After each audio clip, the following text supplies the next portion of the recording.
Chelsea here from Green Our Planet, and today we're going to learn about composting with worms, also known as vermiculture.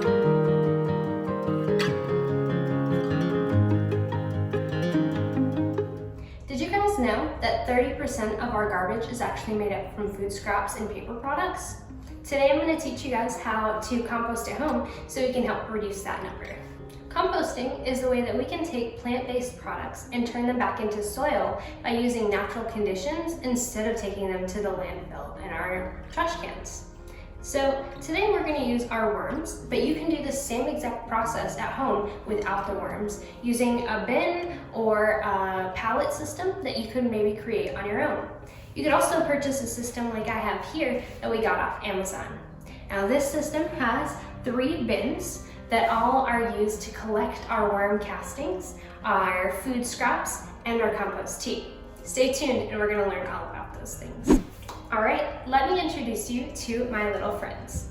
So in the top is where our worms live, and I already have my system up and running, but you guys can start this same process I'll teach you today from scratch. So inside here, we have our paper on top. That acts like a blanket to keep all the moisture in our worm bin.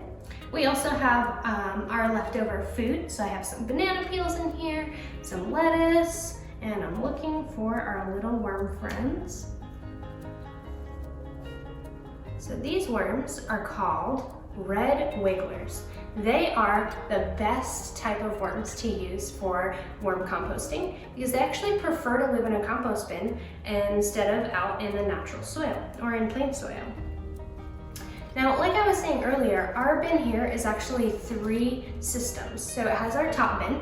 That's where we're going to put all of our food waste, all of our paper, and then we're going to wet it down and keep it covered. The middle bin is where all of our worm castings are going to hang out. So underneath here, we have all of our worms working in our bin. They're eating up all that food. They're going to eat up all the paper, and then guess what? They poop it out! So the worm castings are actually worm poop.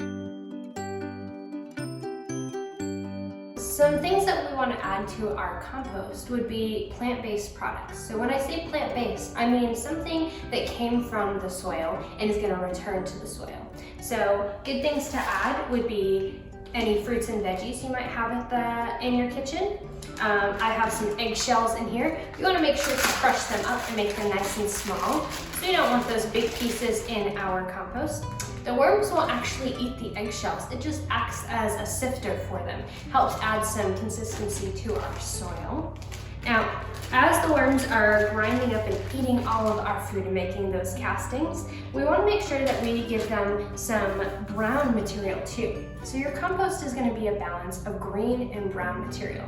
That's going to be the brown for our carbon and our green products for the nitrogen.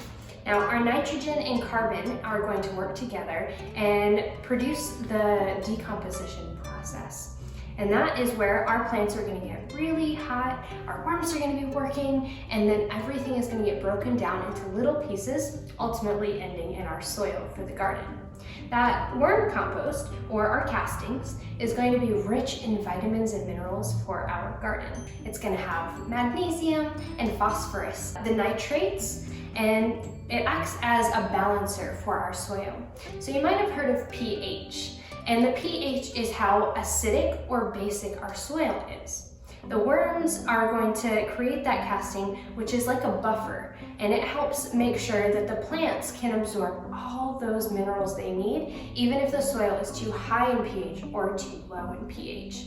So it's what we call pH neutral.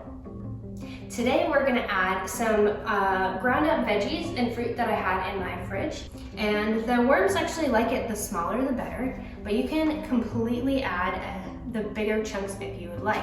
So you saw earlier that I had some banana pieces in here. Now I freeze my food to prepare it for the worms, and I want to make sure that our food gets separated a little bit. Make sure that all of that gets down into the compost bin. I'm going to go ahead and break this bigger piece up.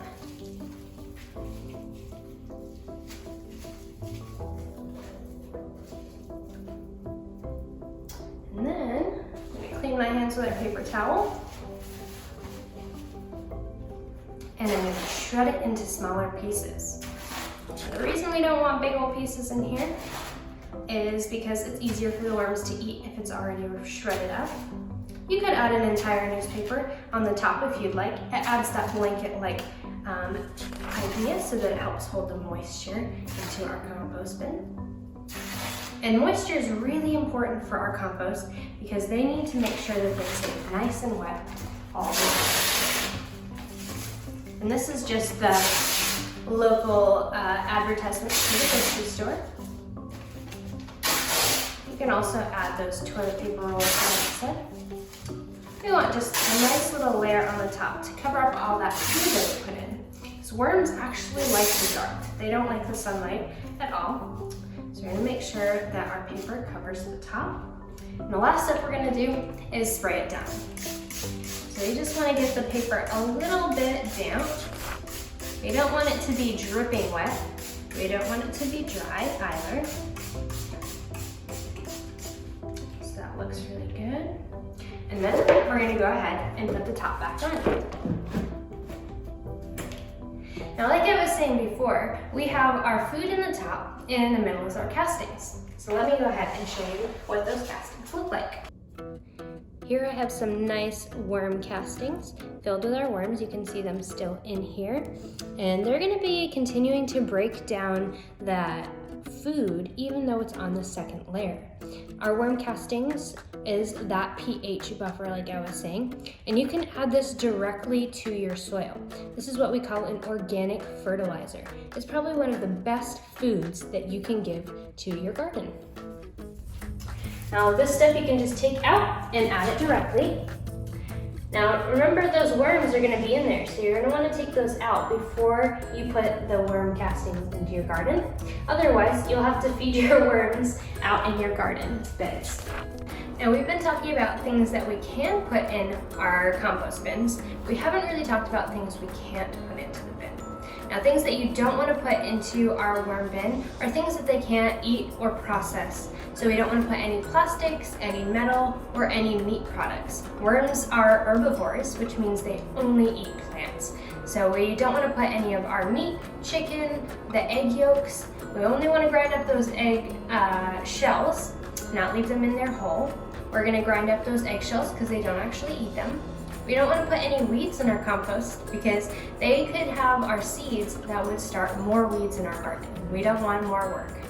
We also don't want to put any citrus in our compost bin because worms have a really hard time breaking down the acidity. So we want to avoid things like oranges and pineapples. So we've talked about our top layer that has the food, the paper, and our worms. The middle layer, which has our castings. We didn't talk about that third layer yet. The bottom is where all the water and the moisture will drain into after it's gone through all three stages. So think about it. When the worms are eating all their food, we're spraying down the paper. That water is going to settle through the worms and through the food, and it's going to go through our castings and then puddle on the bottom. Can you imagine what color that puddle might be? If you guess brown, you're right. So in the bottom of our tub, we're going to get something called compost tea. And this is going to be something that you can take out and directly add to your gardens. Now we recommend making it last longer because you only have a little bit in here. And so we usually use about a half a cup for 1 gallon of water, and you can use that in your watering can directly to your garden. So those worm castings you can add into your soil and till it in. And the compost tea you can water on the top during your daily watering. Now, there's no such thing as too much compost tea, but it only makes so much each week, so use it sparingly. Now that we've learned all about worm composting, let's do an activity. So you're gonna need a plastic bag, a small one or a large one, some leftover snacks from lunch or dinner, and some paper that you might have laying around. We'll also need a little bit of water to add as well. Once you have your supplies, we're going to make a compost bag at home. So I'm going to use my small bag here. The first thing I'm going to do is start by opening my bag and then shredding my paper. So I'm going to use just one sheet of my paper towel as it's really thick. And I'm going to shred it into little pieces like we did before. Put that into our baggie. The next thing we're going to do is make sure those eggshells are nice and crushed up. And then we're going to take our food scraps and we're going to dump them into our baggie. Now you might be noticing I have a lot more vegetables than I have paper. So this is called our greens, the vegetables, and our browns, the paper. Now the brown is going to be our carbon and the vegetables are our nitrogen.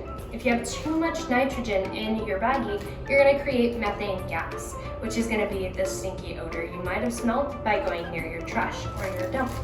So what we're going to do is add another piece of paper towel to this.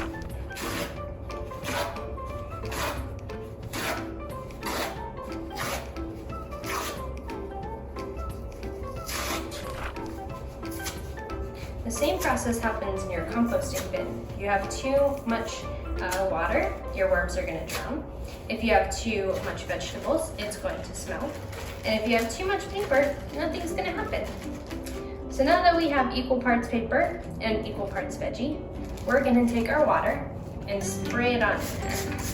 We're going to want to make sure that our vegetables and our paper are really, really wet.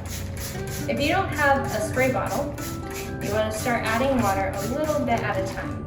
You definitely don't want your baggie to be a swimming pool, but you don't want it to be dry like a desert either. We're going to make sure we have lots of condensation on the sides of the bag. We're going to seal it up. It's okay, you don't want to get all the air out because for decomposition you need air, water, the green stuff, and the brown stuff. And now comes the best part. We're going to start mashing it all up.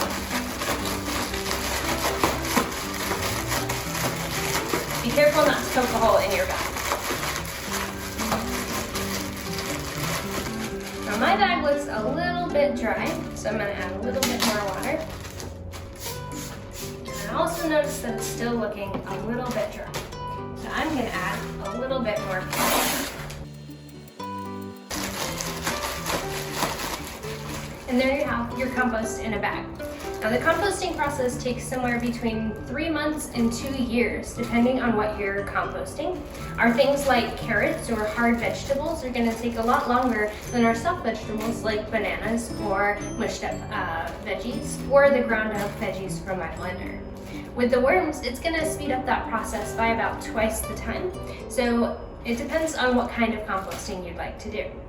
Now I challenge you to make a compost in a bag, be creative, have fun, and send us a picture or a video of your entry. So, have fun!